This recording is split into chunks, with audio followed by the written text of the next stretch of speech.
વિદ્યાર્થી મિત્રો chapter 5 video lecture number 35 આપણે શરૂ કરીએ સ્વાધ્યાયનો 18મો પ્રશ્ન પેજ નંબર 214 ઉપર ધ્યાન આપશે 18મો પ્રશ્ન જુઓ એમાં જૈની અને અન્ય 3/2 ના પ્રમાણમાં નફો નુકસાન વહેંચતા ભાગીદારો 31 રન છોડનારો તેમની પેઢીનું પાકું સરવૈયું આપવામાં આવ્યું છે એમાં મૂડી છે ચાલુ ખાતા નથી એટલે આપણે મૂડી ખાતા બનાવ્યા છે બીજી બાબત મિલકત લેણા બાજુ પાઘડી આમાં નથી આપેલી જૂની પાઘડી ત્રીજી બાબત ભાગીદારો વચ્ચે વહેંચાય એવી બાકીઓ તો છે સામાન્ય અનામત અને રોકાણ અનામત પણ જોવાનું રોકાણો ઉપર હવાલો છે હા રોકાણો ઉપર 7મો હવાલો છે બરાબર છે એ રીતે વહેંચવાનું ચાલો પછી કારીગર નફા ભાગ ભંડોળ એ તો દેવું છે ભાગીદારો વચ્ચે એની વહેંચણી નહીં થાય બેંક આપેલી છે એટલે આપણે રોકડ બેંક ખાતું સંયુક્ત બનાવ્યું છે હવાલામાં ધ્યાન આપશો 1/4/16 ના રોજ પ્રિયંકાને દાખલ કરી પહેલો હવાલો પ્રિયંકા પાઘડી પેટે 14000 રોકડમાં લાવશે બીજો જૈની અને આન્યાની નવી પેઢીમાં કુલ મૂડીના 20% જેટલી મૂડી પ્રિયંકા લાવશે પ્રિયંકા કેટલી મૂડી લાવશે સ્પષ્ટ નથી કહ્યું પણ જૈની અને આન્યાની આ બંનેની જે આખરની મૂડી આવે ને એના 20% પ્રિયંકા લાવશે બરાબર છે ચલો પછી નફા નુકસાનનું નવું પ્રમાણ આપ્યું છે એટલે આપણે ત્યાગ બી શોધવો પડશે બાકીના બધા હવાલા પુનઃ મૂલ્યાંકનના છેલ્લો હવાલો જૈની અને અન્ય નવી પેઢીમાં તેમની બંનેની કુલ મૂડી તેમના સંબંધિત નવા નફા નુકસાનના પ્રમાણમાં રાખશે જરૂરી હવાલા બેંક ખાતા દ્વારા કરવા 8મા હવાલામાં મૂડી ખાતામાં ફેરફાર કરવા વાળો હવાલો છે જે સૌથી છેલ્લે થશે લખ્યું છે કે જૈની અને અન્ય તેમની કુલ મૂડી નવા નફા નુકસાનના પ્રમાણમાં રાખશે નવા નફા નુકસાનનું પ્રમાણ ત્રીજા હવાલામાં આપ્યું છે 2:2 પણ જૈની અને અન્યનું કયું થાય 2:2 એટલે સંખ્યા છે મૂડી રાખશે એ હવાલો છેલ્લે થશે પુનઃ મૂલ્યાંકન ખાતું બંધ થઈ ગયા પછી બરાબર છે ચલો આમાં ધ્યાન આપો પહેલા આપણે સૌથી પહેલા લખીએ મૂડી ખાતાની જમા બાજુ બાકી આગળ લાવ્યા જૈની અને અન્ય 70000 અને 56000 70000 અને 56000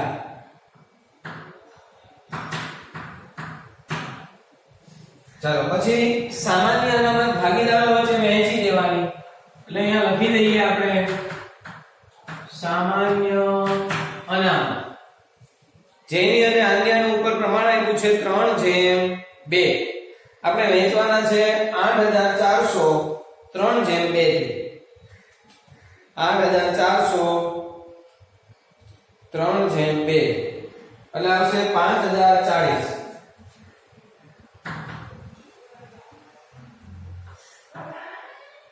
5040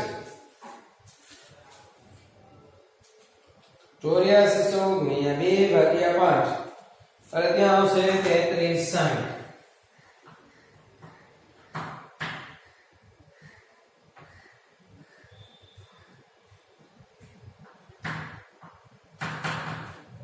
ચલો અહીંયા કઈ પછી રોકાણ અનામત એ પણ ભાગીદાર વચ્ચે વહેંચાય પણ એમાં હવાલો આપ્યો છે રોકાણો ઉપર 7મો રોકાણોની બજાર કિંમત 68950 છે અને અંદર સરવૈયામાં રોકાણો કેટલા આપેલા છે 63000 એટલે કે રોકાણોની કિંમત વધે છે તો પછી આ રોકાણ અનામતની જરૂર ન પડે રોકાણ અનામત વહેંચી દેવા એટલે અહીંયા આપણે વહેંચી દઈએ રોકાણ અનામત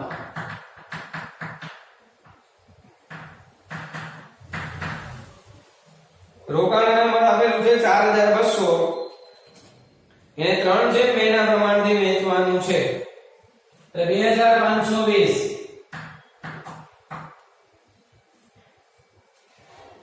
અને 4200 ગુણ્યા 2/5 એટલે 1680 પછી બેંક ખાતાની બાકી એમાં લખી દઈએ 39200 ઉધાર બાજુ પર લખવાની બાકી આગળ લાવ્યા 39200 બરાબર છે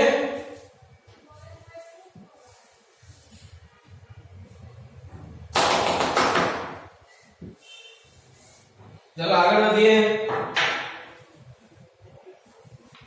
હવાલા નંબર 1. પ્રિયંકા પાઘડી પેટે 14000 રોકડમાં લાવશે. નવો ભાગીદાર પાઘડી રોકડમાં લાવશે, જે આપણે જૂના ભાગીદારને ત્યાગના પ્રમાણથી આપીશું. તો પહેલા ત્યાગનું પ્રમાણ શોધવું પડશે. તો અહીંયા ત્યાગ શોધીએ આપણે. ત્યાગનું સૂત્ર જૂનો ભાગ માઈનસ નવો ભાગ. ચલો પહેલા જેની નું જૂનું પ્રમાણ 3/2 એટલે 3/5 માઈનસ એનું નવું પ્રમાણ ત્રીજા વાળામાં આવ્યું 2/5. છેદ સરખા છે એટલે ડાયરેક્ટ બાદબાકી થઈ જાય. 3 માંથી 2 જાય 1/5. પછી આન્ય. ચલો આન્યનો જૂનો ભાગ છે 2/5 માઈનસ એનું નવું પ્રમાણ 2/5. તો 2/5 માઈનસ 2/5 એટલે 0. મતલબ કે બધો જ ત્યાગ કોણ કરે છે? જેની. તો બધી જ પાઘડી આપણે જેનીને આપીશું. ચલો નવો ભાગીદાર પાઘડી લાવે છે 14000 રોકડમાં. પાઘડી રોકડમાં આવે આમ ન થાય. રોકડ બેંક ઉધાર તે પાઘડીના પ્રીમિયમ ખાતે જમા. અને રોકડ ખાતાની ઉધાર બાજુ 14000. અહીંયા લખવાનું પાઘડીના પ્રીમિયમ ખાતે.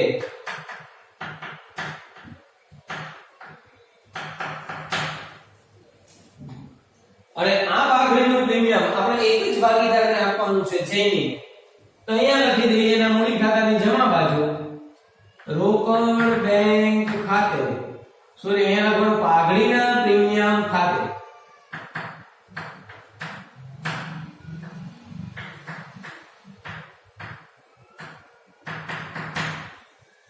માત્ર જેનીને 16000 14000 16 ને પણ 14000. ચલો આગળ વધીએ. બીજો વાળો છેલ્લે થશે, ત્રીજાનું થઈ ગયું. ચોથો વાળો ગાલફાદ અનામતની જોગવાઈની જરૂર નથી. જો અહીંયા મિલકત લેણા બાજુ દેવાદારો પર ગાલફાદ અનામત 2800 રૂપિયા રાખી છે, પણ હવે એની જરૂર જ નથી. કોઈ પણ અનામતની જરૂર ન હોય ને એટલે પાછી નફા નુકસાનમાં ઉમેરી દેવાય, એટલે કે નફામાં ઉમેરી દેવાય. તો નફામાં કોઈ પણ અનામત ઉમેરી દઈએ એટલે નફો વધે, ફાયદો થયો. પુનઃ મૂલ્યાંકનની જમા બાજુ અહીંયા લખવાનું ગાલફાદ અનામત ખાતે. કેટલી છે જૂની ગાલફાદ અનામત? 2800. જરૂર જ નથી એટલે દેવાદારો ઉપર હવે ગાલફાદ અનામત નહીં રાખવાની. દેવાદારો એમને માઉન્ટરમાં લખી દેવાના. કેટલાના છે દેવાદારો? 56000. પછી પાંચમું, યંત્રોની કિંમતમાં 10% ઘટાડો કરવો. ઉપર યંત્રો આપ્યા છે 17500 ના, એમાં 10% ઘટાડો એટલે નુકસાન. પુનઃ મૂલ્યાંકનની ઉધાર બાજુ યંત્રો ખાતે. બરાબર છે. યંત્રો ખાતે 10% એટલે આવશે 1750. અહીંયા યંત્રોમાંથી માઈનસ કરીએ. યંત્રો આપવામાં આવ્યા છે 17500 ના, માઈનસ ઘટાડો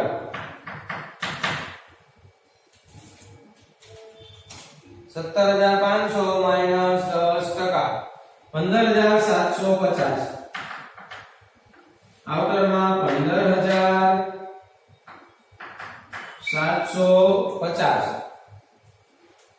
આગળ મકાનની બજાર કિંમત 70000 છે. આમાં મકાન કેટલાનું છે? 42000 નું. તો 42000 માંથી 70000 થઈ ગયા એટલે કેટલો વધારો થયો કહેવાય? 28000 નો મકાનમાં વધારો થયો. તો વધારો એટલે ફાયદો. પુનઃ મૂલ્યાંકનની જમા બાજુ મકાન ખાતે 28000. અહીંયા મકાન નવી કિંમત આપી છે તો ડાયરેક્ટ બહાર લખી શકાય 70000. 42 + 28 એવું લખવાની જરૂર ન હોય જ્યારે હવાલામાં નવી કિંમત આપી હોય ત્યારે. આગળ રોકાણોની બજાર કિંમત 68950 છે. રોકાણોની બજાર કિંમત 68950. આમાં કેટલા છે રોકાણો? 63000 ના. 63000 ના રોકાણો 68950 ના થઈ ગયા. તો એમાંથી 63000 માઈનસ કરીએ કેટલો વધારો થયો કહેવાય? 5950 નો વધારો. ફાયદો પુનઃમૂલ્યાંકનની જમા બાજુ.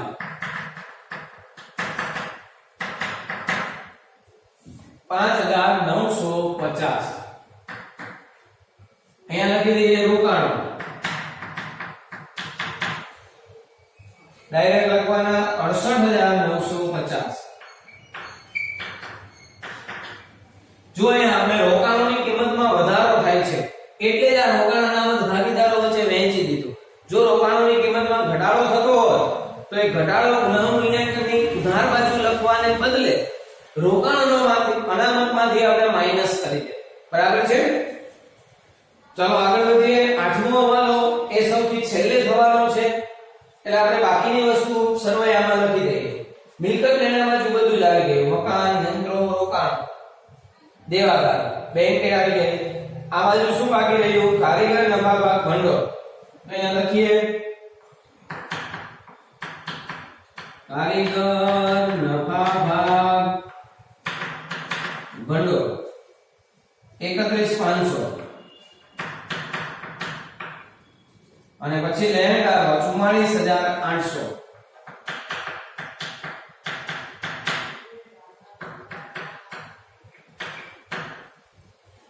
ચલો પૂરું થઈ ગયું. હવે જે હવાલા બાકી છે બે હવાલા.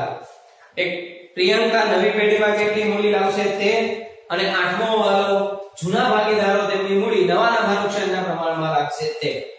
પણ પહેલા આપણે પુનઃમૂલ્યાંકન ખાતું બંધ કરી દઈએ. આ સાઈડ સરવાળો એનો વધુ આવશે.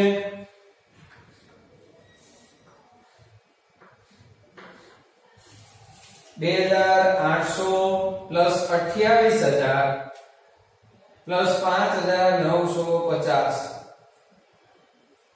એટલે 36750.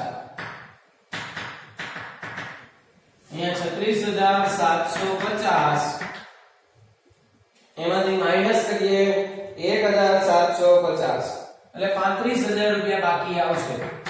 પુનઃમૂલ્યાંકનનો નફો આવ્યો, જમા સાઈડનો સરવાળો વધી ગયો. ક્યાં લઈ જવાનો? ભાગીદારના મૂડી ખાતે.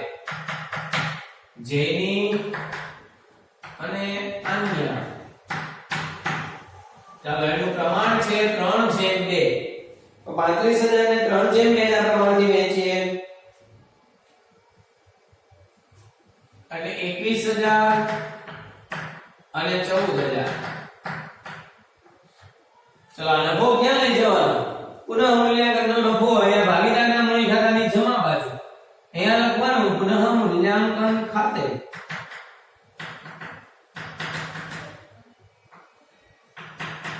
$21000 $14000 અહીંયા કઈ. ચાલો બરાબર છે. હવે આપણે નવા ભાગીદારોની મૂડી નવા નફા નુકસાનના પ્રમાણમાં રાખવાની છે. નવા ભાગીદારોની મૂડી નવા નફા નુકસાનના પ્રમાણમાં રાખવી હોય તો સરવાળા રફમાં કરવાના, અહીંયા નહીં કરવાના. અહીંયા જગ્યા છોડવી પડશે વધારે ઘડી.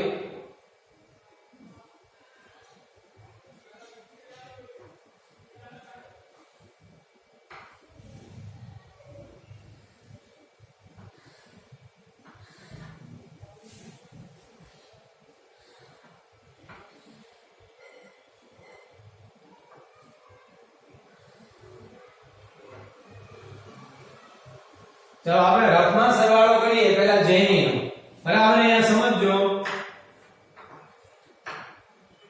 આખરની મૂડીની આપણે ગણતરી કરીએ છીએ.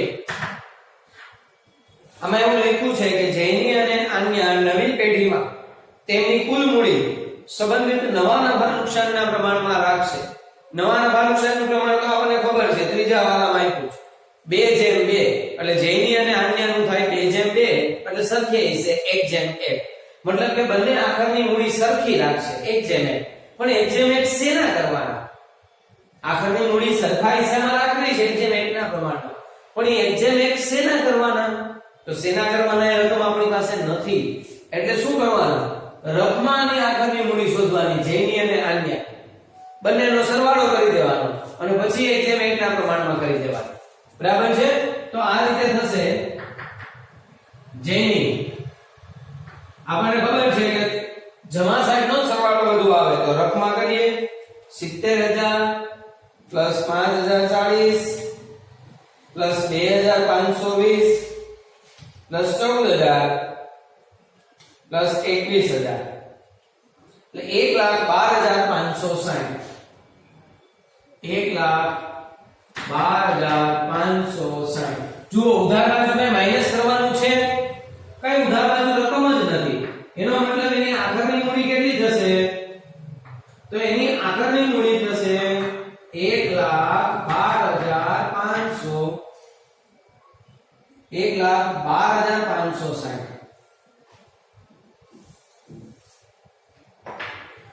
1,12,560 ઉધાર બાજુ કોઈ છે જ નહીં એટલે આખરની મૂડી 1,12,560 આ જૈનની આખરની મૂડી એવી જ રીતના અન્યની કરીએ ચલો અન્યનો જમા સાઈડનો સરવાળો 56,000 પ્લસ 3360 પ્લસ 1680 પ્લસ 14000 એટલે 75,040 એની પણ ઉધાર બાજુ કઈ નથી એટલે ઉધાર બાજુ માઈનસ કરવાનું કઈ નથી તો જવાબ આવ્યો 75,040 જો કાઈ ન કર્યું હોય તો આ બંનેની આખરની મૂડી આટલી આટલી આવાલા મેં એવું કહ્યું કે બંનેની કુલ મૂડી આખરની કુલ મૂડી નવી પેઢીમાં કુલ મૂડી નવા નફા નુકસાનના એટલે 1:1 ના પ્રમાણમાં રાખવાની તો હવે શું કરીશું આપણે આ બંનેનો સરવાળો કરીએ અને એને 1:1 ના પ્રમાણમાં કરી દઈએ તો 75,040 પ્લસ 1,12,560 એટલે 1,87,600 આ 1,87,600 ના બે ભાગ પાડી દઈએ એટલે બંનેની આખરની મૂડી ખબર પડી જાય 1:1 છે તો ભાગ્યા 2 એટલે 93,800 જેની આખરની મૂડી 93,800 અને અન્યની આખરની મૂડી પણ 93,800 નવા નફા નુકસાનના પ્રમાણમાં બંનેની આખરની મૂડી થઈ ગઈ આખરની મૂડી ક્યાં લખાય આપણને ખબર છે આ બાજુ બાકી આગળ લઈ ગયા 93,800 ચાલો એ તો સમજ પડી ગઈ હવે હવાલા નંબર 2 નવી પેઢીમાં નવો ભાગીદાર કેટલી મૂડી લાવશે લખ્યું છે જેની અને અન્યની નવી પેઢીમાં કુલ મૂડીના 20% જેટલી મૂડી પ્રિયંકા લાવશે જેની અને અન્યની જે કુલ મૂડી છે ને એના 20% પ્રિયંકા લાવશે તો આ બંનેની કુલ મૂડી આટલી છે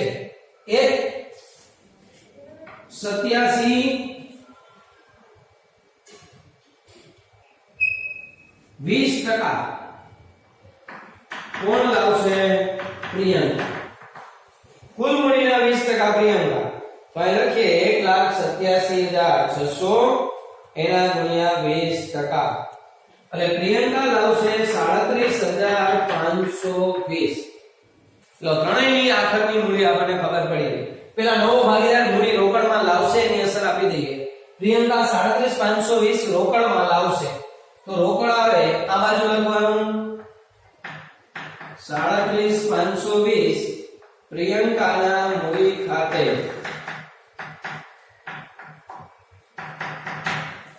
અહીંયા લખી દઈએ રોકડ બેંક ખાતે 37,520 નવો ભાગીદાર આટલી મૂડી લાવશે બરાબર છે હવે આ બંને આખરની મૂડી આટલી રાખશે અહીંયા લખી દઈએ બાકી આગળ રહી ગયા 93,800 અહીંયા 93,800 ચલો આનો સરવાળો કરી દઈએ તો આપણને ખબર છે 37,520 37,520 અહીંયા 37,520 ત્રણેયની આખરની મૂડી લખાઈ ગઈ. હવે આપણે ગયા લેક્ચરની અંદર આવો જ દાખલો ભણ્યા હતા, એમાં આખરની મૂડી પહેલેથી આપી દીધેલી હતી, જેમ આમાં પણ મળી ગઈ. તો આખરની મૂડી આપી દીધેલી હોય પછી આપણે સરવાળા કરી અને ઉપર વધારાની રકમ એના ચાલુ ખાતે લઈ ગયા. ગયા દાખલાની અંદર એવું હતું. આ દાખલાની અંદર શું કહ્યું છે કે નવા નફાનું ક્ષેત્ર પ્રમાણમાં રાખી જરૂરી હવાલા બેંક ખાતા દ્વારા નાખવા. એટલે હવે તમે જેની અને અન્યનું ખાતું બંધ કરો, જે બાજુ રકમ ઘટે એ બાજુ બેંક રોકડ ખાતે લખવાની છે. જેમ કે પહેલા આપણે લઈએ જૈની, તો જૈનીનો કઈ સાઈડનો સરવાળો વધુ આવશે? આ બાજુનો આવશે. જો અહીંયા કરેલો હતો 1,12,560. આ બાજુનો સરવાળો છે 1,12,560. અહીંયા લખીએ 1,12,560 માંથી 93,800 માઈનસ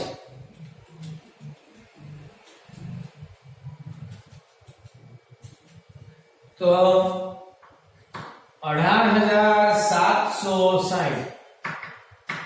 ગયા દાખલાની અંદર આપણે લખ્યું હતું બેંક ચાલુ ખાતે, એમાં એવું લખ્યું હતું હવાલો ચાલુ ખાતે નાખવો. આમાં શું લખ્યું છે છેલ્લા વાળામાં કે જરૂરી હવાલો બેંક ખાતા દ્વારા નાખવા. એટલે અહીંયા લખવાનું છે બેંક ખાતે અથવા તો રોકડ બેંક ખાતે.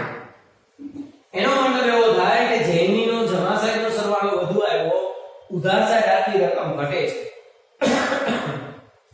તો બેંક ખાતે લખી દેવાની. અને આની બીજી અસર ક્યાં આપવાની? બેંક ખાતામાં.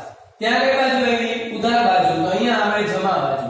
જેનીના મૂડી ખાતે 18,760.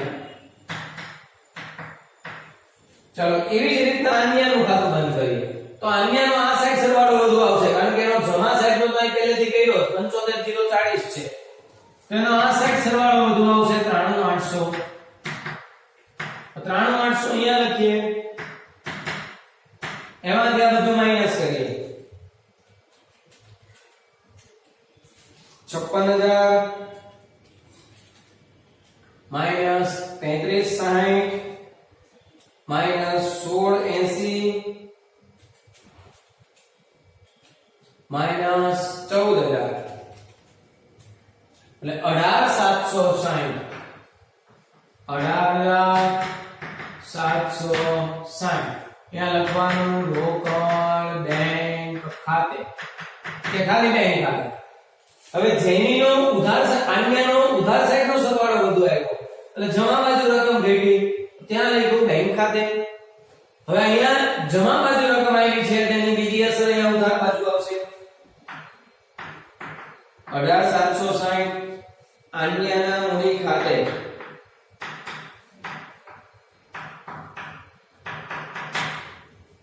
હવે મૂડી ખાતા બંધ થઈ ગયા. ત્રણેયની આખરની બાકી અહીંયા લઈ લીધી.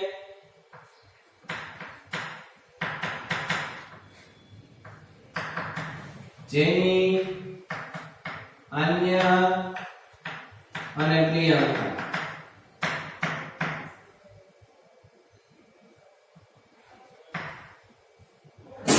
ત્રાણું આઠસો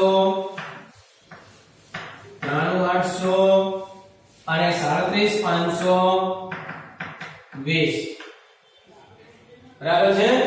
ચાલો એનો સરવાળો કરી દઈએ. 93,800 પ્લસ 93,800 પ્લસ 37,520 2,25,120. 2,25,120.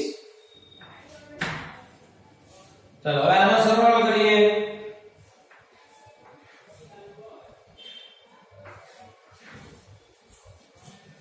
₹39,200 plus 14,000 plus 37,520 18,760 1,09,480. અહીંયા 1,09,480 એમાંથી માઈનસ 18,760 90,720 બાકી આગળ લઈ ગયા. આ બાકી ક્યાં દર્શાવવાની? મિલકત લેણા બાજુ. અહીંયા લખીએ રોકડ બેંક 90720.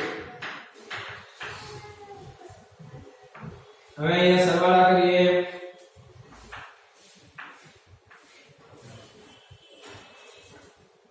2,25,120 પ્લસ 31,500